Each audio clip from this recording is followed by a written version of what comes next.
Hello! আজকের এই বিশেষ আয়োজনে আপনাদের সবাইকে দারুণ উৎসাহের সাথে স্বাগত জানাচ্ছি। আচ্ছা ভাবুন তো, একদম অল্প পুঁজিতে ধরুন মাত্র ৫,০০০ টাকায় কি একটা ব্যবসা দাঁড় করানো সম্ভব? হ্যাঁ, একদম সম্ভব। আজ আমরা ঠিক এই বিষয়টা নিয়ে কথা বলবো। কিভাবে মাত্র ৫,০০০ টাকার একটা ছোট্ট লো কস্ট দেশি মুরগির স্মার্ট খামার আপনার জন্য একটা সলিড আয়ের উৎস হয়ে উঠতে পারে, তার পুরো নাড়িভক্ষত্র আজ আমরা ঘেঁটে দেখব। গ্রামের নতুন উদ্যোক্তা থেকে শুরু করে যে কারোর জন্যই এটা হতে পারে সাফল্যের দারুণ একটা শুরু। এখন আপনাদের মনে নিশ্চয়ই প্রশ্ন জাগছে, এত কম টাকায় আসলেও কি লাভজনক খামার করা যায়? আমি জানি নতুন কিছু শুরুর আগে আমাদের সবার মনেই একটা ভয় কাজ করে, এ বুঝি জমানো টাকাটা জলে গেল, বা ধরুন রোগ এসে সব মুরগি মারা গেলে কি হবে। এই ভয়গুলো কিন্তু একদম অমূলক নয়।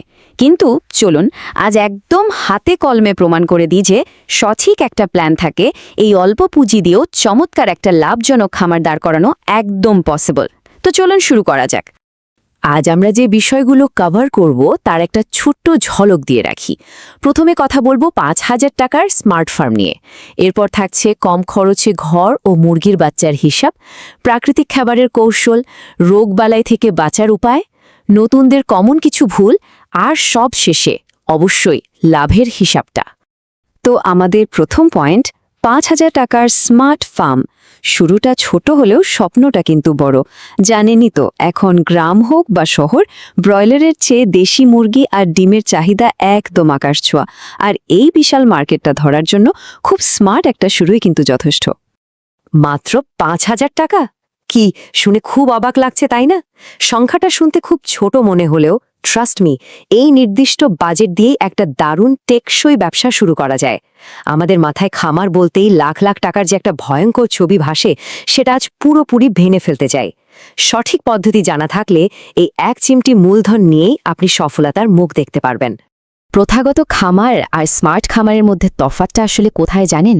আকাশ পাতাল তফাৎ। সনাতন নিয়মে আমরা বাজারের ওই দামি দামি ফিডের ওপর নির্ভর করি, আর শুরুতেই অনেক বড় পরিসরে ঝাঁপিয়ে পড়ার একটা মারাত্মক প্রবণতা থাকে। ফলাফল অনেক সময় লস প্রজেক্ট। অন্যদিকে স্মার্ট ফার্মিংয়ে আমরা ফোকাস করি প্রাকৃতিক খাবারের ওপর। শুরুটা করি একদম ছোট পরিসরে, আর সাথে কম্পোস্টের মতো দারুণ কিছু ইন্টিগ্রেটেড সিস্টেম জুড়ে দিই। এটা কিন্তু একটা মাস্টার স্ট্রোক। চলে আসছি আমাদের দ্বিতীয় ধাপে, কম খরচে ঘর বানানো আর মুরগির বাচ্চা কেনা। আপনার কাছে যে সামান্য বাজেট আছে সেটার একদম পাই পাই হিসাব করে বুদ্ধিমত্তার সাথে কাজে লাগানোটা কিন্তু এখানে সবচেয়ে ক্রুশাল। চলুন এই ৫,০০০ টাকার বাজেটের একদম নিখুঁত একটা কাটাছেড়া করি। ১২০০ থেকে ১৫০০ টাকা আপনি রাখবেন মুরগির বাচ্চা কেনার জন্য, ১৫০০ থেকে ২,০০০ টাকার মধ্যে মুরগির ঘর বানাবেন, আর বাকি যে টাকাটা থাকবে সেটা তোলা থাকবে খাবার আর ওষুধের জন্য। এখন ভাবছেন ২,০০০ টাকায় ঘর কিভাবে হবে? আরে ভাই, বাড়ির পুরনো টিন, বাঁশ, পুরনো জাল বা কাঠ, এগুলো তো হাতের কাছেই পড়ে থাকে, তাই না? এগুলো কাজে লাগালে ঘর তৈরির খরচটা ম্যাজিকের মতো কমে যায়।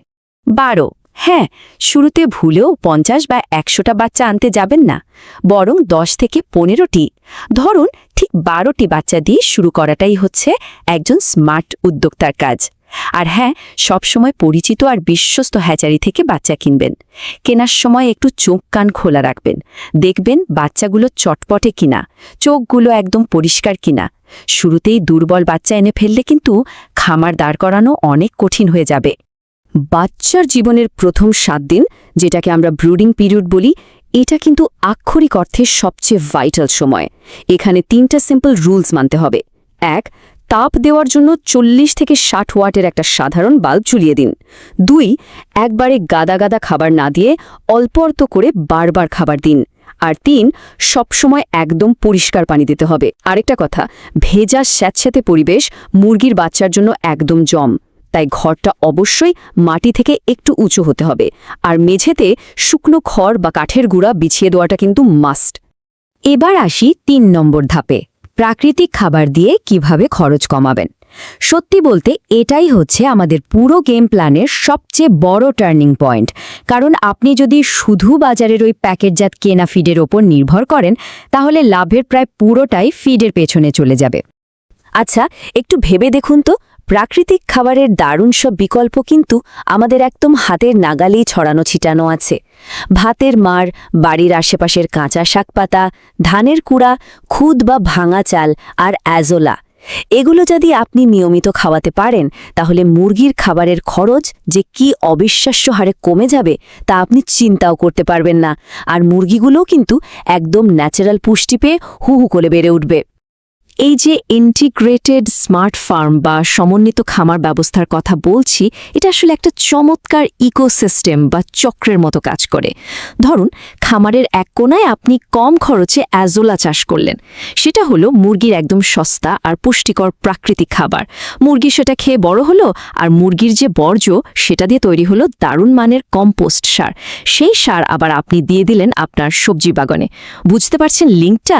একের সাথে অন্যের এই জাদুকরী সংযোগটাই একটা সাধারণ খামারকে সুপার স্মার্ট করে তোলে।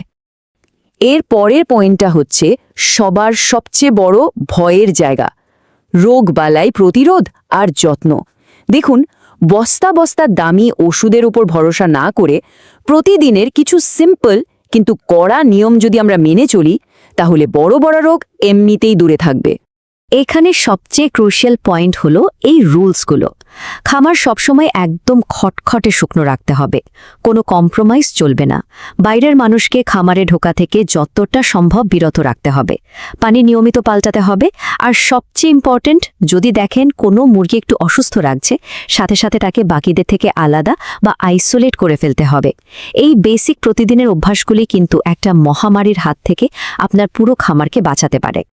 এই প্রতিরোধমূলক ব্যবস্থার পাশাপাশি আমাদের কিছু ঘরোয়া উপায়ও কিন্তু দারুণ ম্যাজিকের মতো কাজ করে।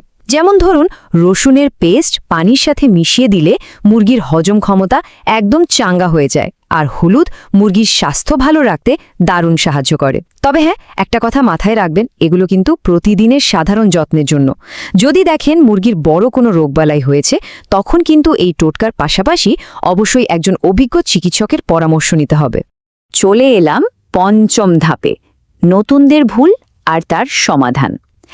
যে কোনো ব্যবসার শুরুতেই টুকটাক হোঁচট খাওয়াটা একদম স্বাভাবিক, কিন্তু সেই হোঁচট খাওয়ার জায়গাগুলো যদি আমরা আগে থেকে জেনে যাই, তাহলে আমরা বুদ্ধিমানের মতো সেগুলো এড়িয়ে যেতে পারবো। নতুন খামারিরা একটা মস্ত বড় ভুল করে বসেন।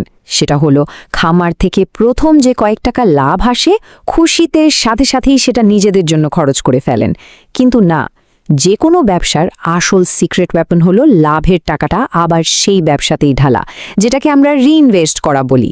শুরুতে যে 12টা মুরগি এনেছিলেন, সেটা থেকে লাভ এলে সেই টাকা দিয়ে খামারটাকে বাড়িয়ে 20টা মুরগিতে নিয়ে যান, তারপর সেটাকে 30টায় উন্নীত করুন। এভাবেই কিন্তু একটা ছোট উদ্যোগ ধীরে ধীরে বড় ব্যবসায় রূপ নেয়। এবার আসি আমাদের সর্বশেষ এবং সবচেয়ে ইন্টারেস্টিং পার্টে, লাভ আর সাফল্য। এতক্ষণ ধরে আমরা যে প্ল্যানিংয়ের কথা বললাম, সেভাবে এগোলে দেশি মুরগি আর ডিম বিক্রি করে খুব বাস্তবসম্মত সলিড একটা প্রফিট করা একদম সম্ভব। আর শুধু তো স্থানীয় বাজার না, আজকাল ফেসবুকের বিভিন্ন লোকাল গ্রুপেও দেশি মুরগি আর ডিমের প্রচুর ডিমান্ড তৈরি হয়েছে। এখানে একটা কথা খুব শক্ত করে মনে গেঁথে নিন, মুরগির বাচ্চা আনার পরের দিন থেকেই লাভ শুরু হয় না। ধৈর্যই হলো সাফল্যের মূল চাবিকাঠি। কথাটা একদম 100 ভাগ খাঁটি। কাজ করতে গেলে ভুল হবেই, সমস্যা চলে আসতে পারে, কিন্তু সেই পরিস্থিতি থেকে শিক্ষা নিয়ে ধৈর্য ধরে মাটি কামড়ে পড়ে থাকলেই কিন্তু আসল গেমটা জেতা যায়। তাহলে আলোচনার একদম শেষে এসে আপনাদের কাছেই আমার একটা প্রশ্ন, মাত্র 5,000 টাকার এই ছোট্ট স্মার্ট সেটআপটি কি আপনার জীবনের একটা বিশাল আয়ের উৎসের সূচনা হতে পারে না? ডেফিনেটলি পারে। সঠিক প্ল্যান, একটু ধৈর্য আর সদিচ্ছা থাকলে অবশ্যই পারে। তাই অহেতুক ভয় না পেয়ে আজই আপনার লাভজনক সমন্বিত খামার গড়ার প্রথম পদক্ষেপটি নিয়ে ফেলুন।